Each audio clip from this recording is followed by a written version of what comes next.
let me ask first, I think Kerry is going to comment, followed by Chris Richardson. Thank you.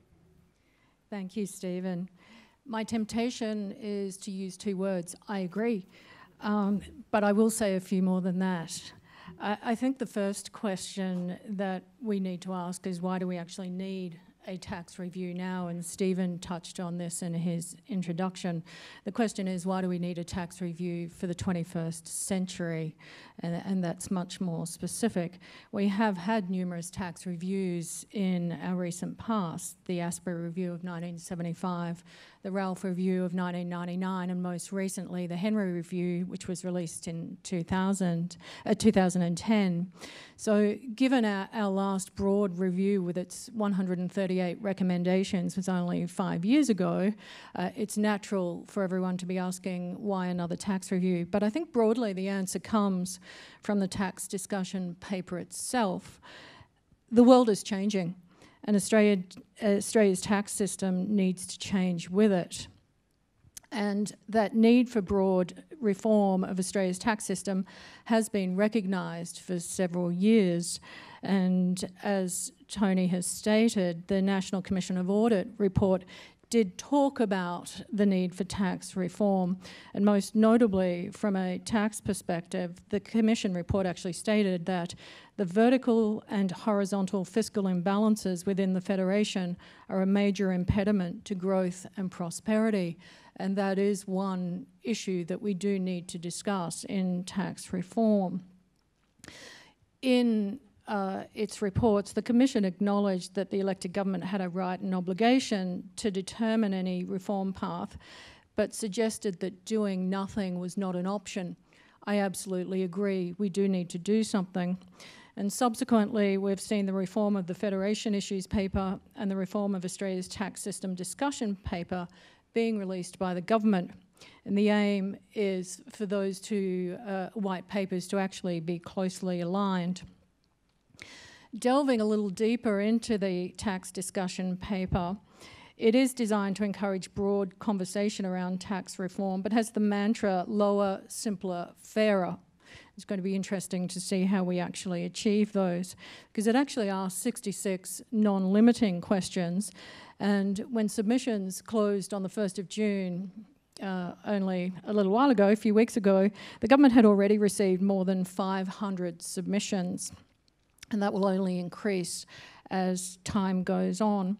And at the same time, we have the added complexity of the OECD G20 Base Erosion and Profit Shifting, or BEPS project, going on.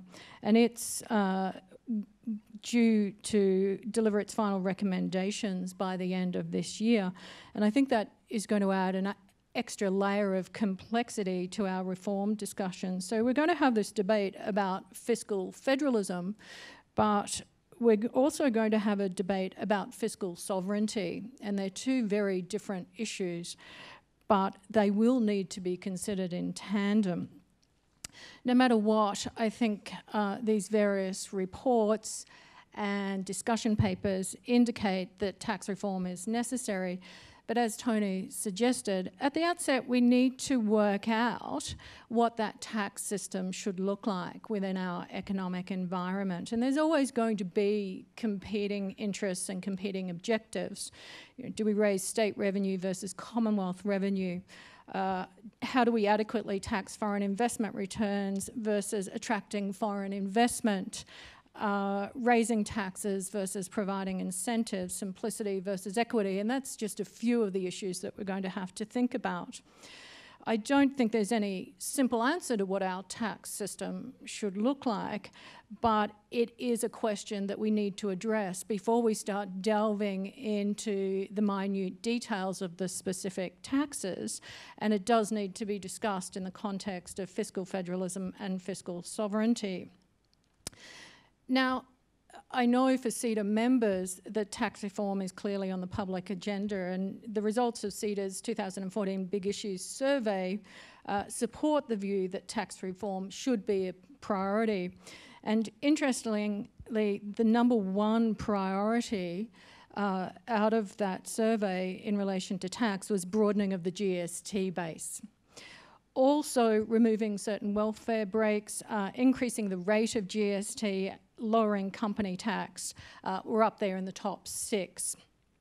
Public submissions to the tax discussion paper support those findings, also indicating broadening of the GST, increasing the rate, negative gearing, capital gains tax, as Tony has suggested, came up, superannuation contributions and the reform of company tax are all imperatives in tax reform discourse. So as I started, I absolutely agree with what Tony's saying. Broadening of the base and increasing GST, superannuation concessions and multinational tax avoidance are all issues that have been in the media, the other one being property prices, but I'll leave that one alone for the moment. Some of those measures we can actually get estimates for, and we get those estimates in the annual tax expenditures statement. And if we don't want to actually increase taxes, the flip side of it is not only looking at direct spending, but also looking at the tax expenditures that are embedded into our tax system. And they're things like our exemptions, deductions, offsets, concessional rates, etc. And often they're viewed as hidden costs in our tax system.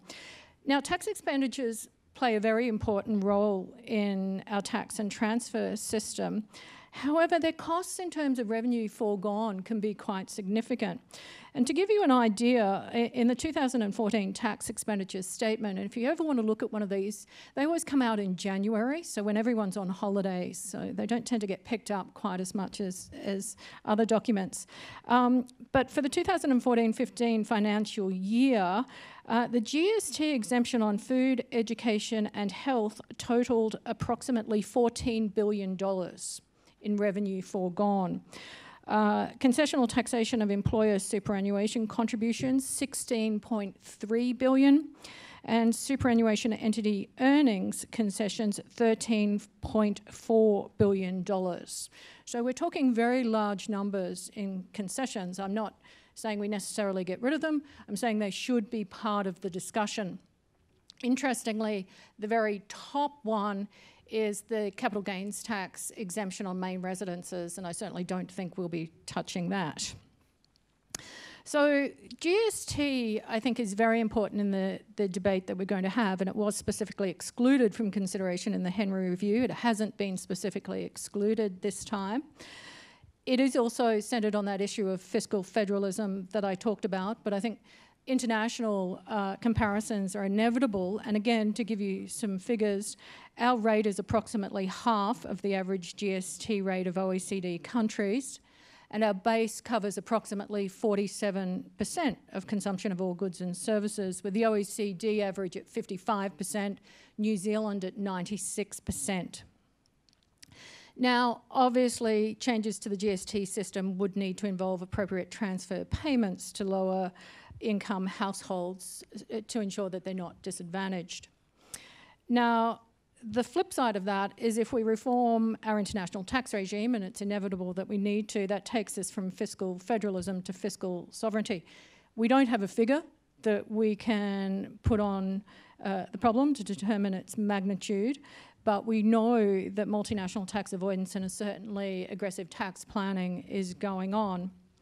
Now again, the elected government obviously has the right and obligation to determine Australia's reform path, but unilateral action, in my view, is much more likely to appease the general public than actually address the problem in any meaningful way.